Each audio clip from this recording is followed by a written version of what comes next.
Mr. Tarrou. In this video, we're going to be taking a look at number 6 from the 2018 AP Calculus BC test. In the description, you'll find a link. If you jump ahead to any of these 3 parts that we have, you'll find a link to the AP Central website where you can download this full PDF, the solutions marking schemes, the master grader's scoring commentary, and where you can learn where students made and did not make their points. And also, I have about 650 other math lessons you'd like to peruse it, if you so choose. I would appreciate it.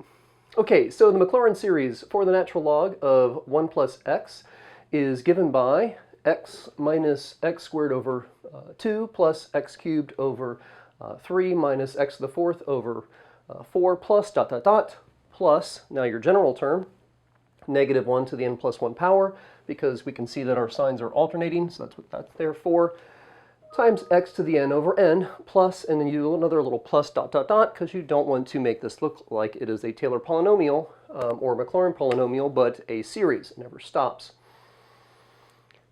Now we do need to remember some common Maclaurin series in case we are being asked to recall those on a Calculus BC exam they did last year. In this case, they're actually giving it to us, so that's kind of nice. On its interval of convergence, this series converges to the natural log of 1 plus x. Let f be the function defined by f of x is equal to x times the natural log of 1 plus x over 3. So now that we have this common Maclaurin series given to us, can we manipulate it a little bit to fit this new function? And we indeed will be able to. Write the first 4 non-zero terms and the general term of the Maclaurin series for f of x. Okay, well, what we're going to do is, first of all, we're going to take an adjusted version of this Maclaurin series and multiply every term by x. So for a, we have x, and you might be able to just simply write the answer out. I'm going to show a couple of steps for teaching purposes. So we have x times, okay, so now the difference between the natural log of 1 plus x and the natural log of 1 plus x over 3 is simply, well, just that 1/3 constant applied to each variable of x. So as I go to write out the first 4 non-zero terms and the general term for the natural log of 1 plus x over 3, I'm simply going to replace every x, or substitute in every place that I see in x a 1/3 x.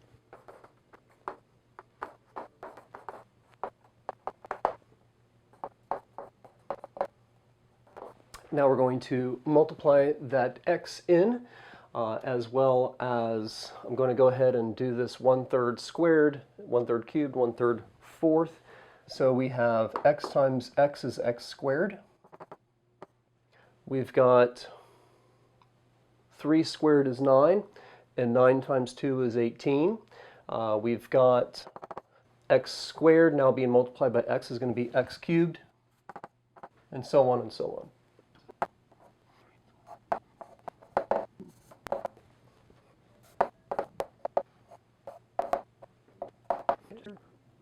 Just want to go nice and slow to make sure I don't make anything, any silly errors. So we have your x times x is x squared, x times x cubed is x squared is x cubed, x times x cubed is x to the fourth. So as we continue this pattern, I went ahead and did, of course, we've got 3 to the fourth times 4, which is 324.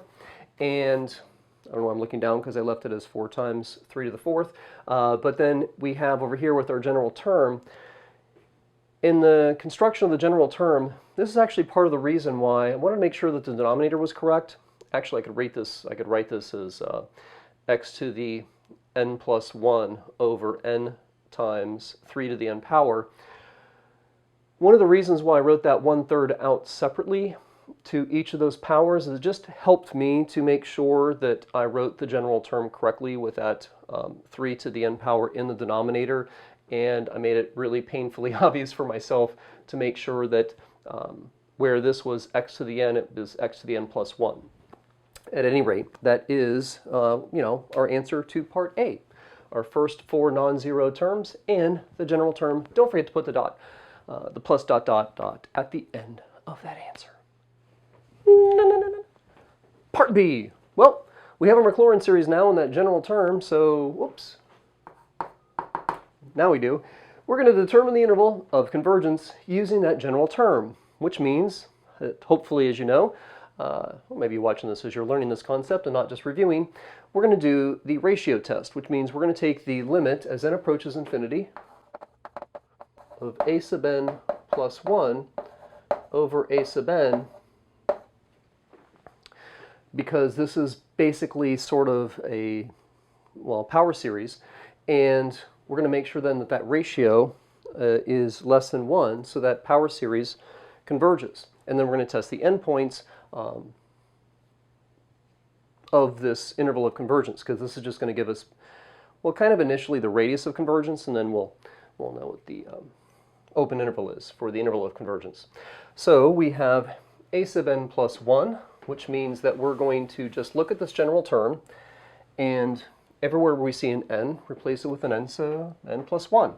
So we have negative 1 to the n plus 1 plus 1, which is n plus 2. We have times x to the n plus 1 plus 1, which is n plus 2, over n plus 1 as a factor, times 3 to the n plus 1.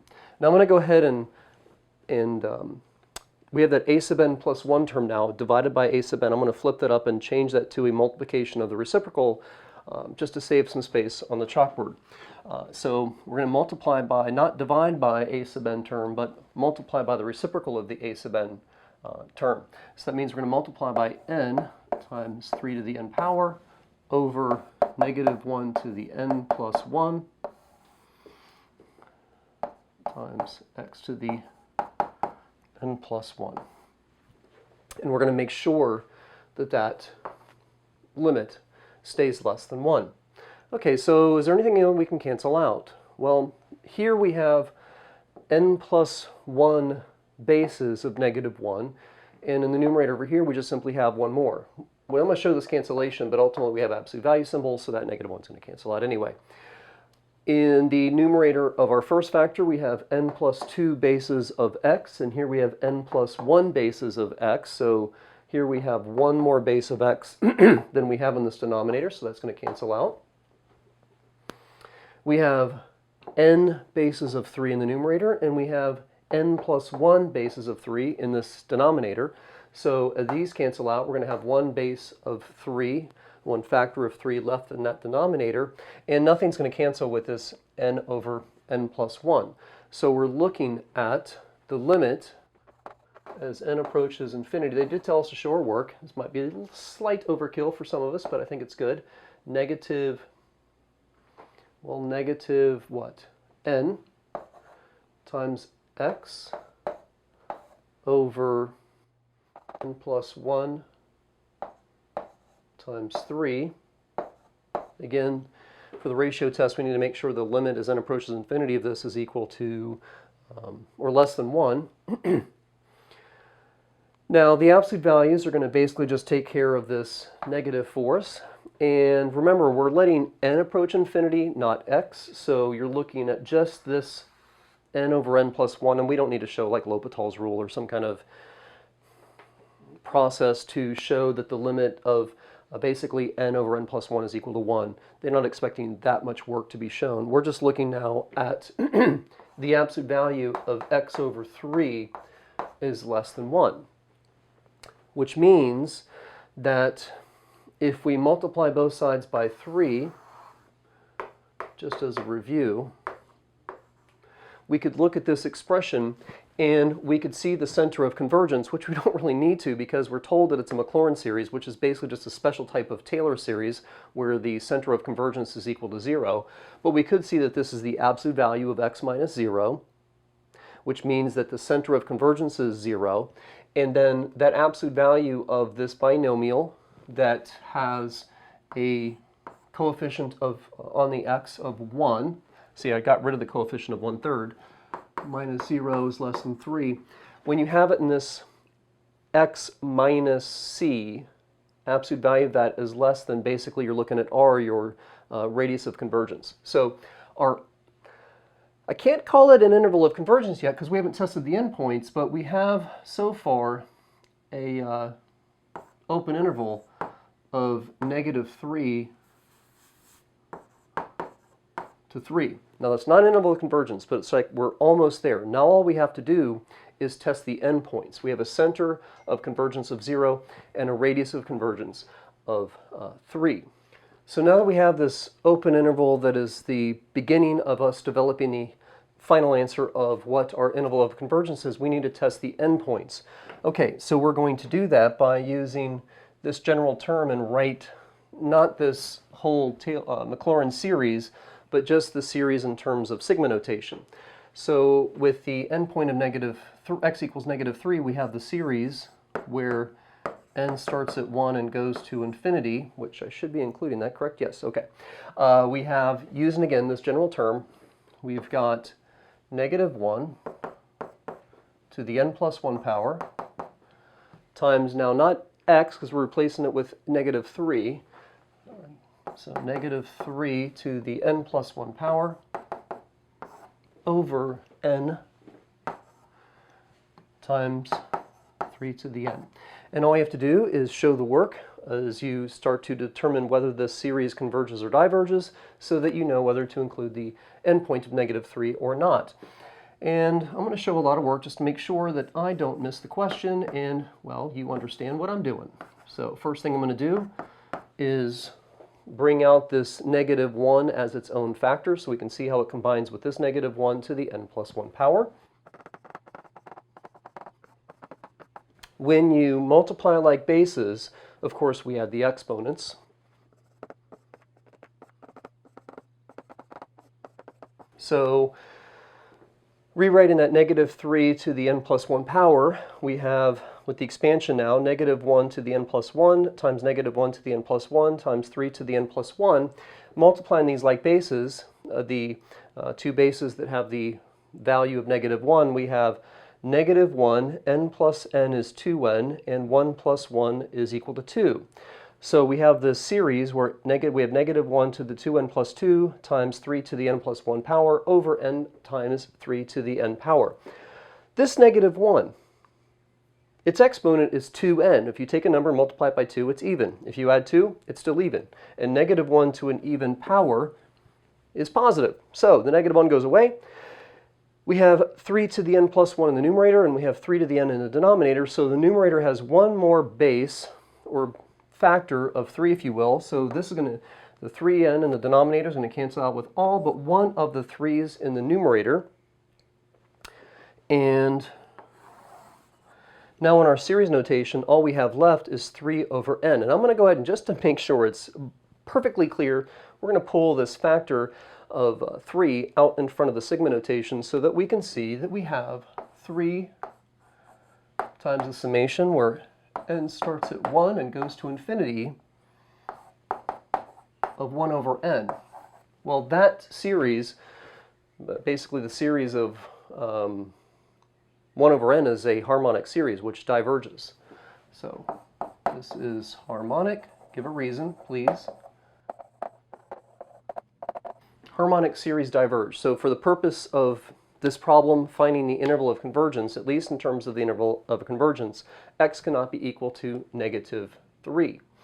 Okay, so this parentheses on the left of -3 is going to stay. Now let's test x is equal to +3 and see if this is going to be an open interval or closed interval on our interval of convergence. One more time, write out that series notation, that sigma notation, or the series with sigma notation. Maclaurin series with sigma notation. So we have the summation where n starts at 1, goes to infinity, one more time, of -1 to the n plus 1 power times 3 to the n plus 1 over n times 3 to the n. Problems like this is really why in Chapter 9 with all of your interval of convergence tests is for this final step of finding your Taylor and Maclaurin series, testing the endpoints. So we have 3 to the n plus 1 over 3 to the n. So in the denominator, all of those factors of 3 are going to cancel out, leaving you with just one factor of 3 in the numerator.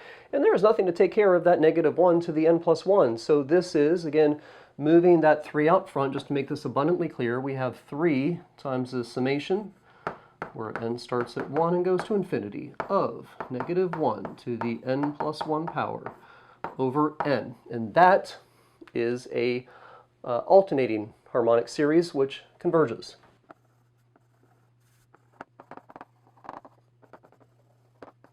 Thus, 3 can be into our interval of convergence, and the interval of convergence starts with the open, it's open on the left side, so from -3 open to 3 closed, or you can say that -3 is less than x, which is less than or equal to 3, is our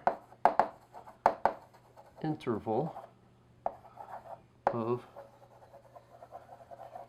convergence for our series -1 to the n plus 1 power of x to the n plus 1 over 3 times 3 to the n. All right, that is part B. Part C coming up right now. And it's part C of the last question of the 2018 Calculus BC exam. We're almost done. Let P of 4 of x be the 4th degree Taylor polynomial. I'm almost as excited as if I was really taking the test. For f about x is equal to 0. Well, I guess I technically did, but I didn't follow the, timed interval. Use the alternating series error bound to find the upper bound for the absolute value of P sub 4 of 2 minus f of 2. Now, we learned 2 types of errors when dealing with basically Taylor polynomials, sort of like a Lagrange form of the error. And, well, we have a nice, fairly actually simple process if the series happens to be alternating.